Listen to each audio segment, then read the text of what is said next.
நீட்டுக்கு ரகசியம் இருக்குன்னு சொன்னார் உதயநிதி அவர்கள். இப்ப ரகசியம் சொல்லு. தொகுதியில் இருக்கிற நம்முடைய சேப்பாக்கம் திருவல்லிக்கேணி சட்டமன்ற தொகுதியில் மக்கள் கேட்கிறாங்க, உதயநிதி அவர்களே நீங்க மிகப்பெரிய ரகசியத்தை சொல்றீங்க, இங்க ரகசியத்தை சொல்லுங்க.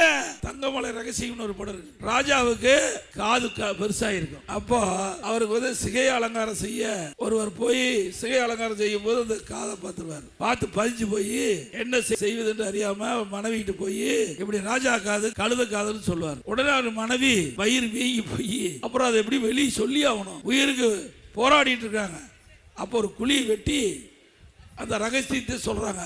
ராஜா காது கழுத காது, ராஜா காது கழுத காது, ராஜா காது கழுத. அப்பா அவரை சொல்லி மூடிட்டு வந்துட்டாங்க.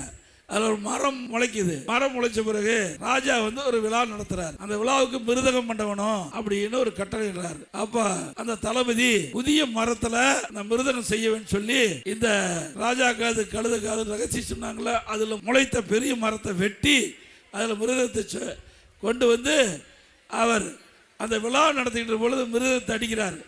அப்ப அடிக்கும் போது ராஜா காது கழுத காது, ராஜா காது கழுத காது. பிறகு ராஜா கோவம் வந்துடுது, தூக்கி போட்டு உடைக்கிறார்.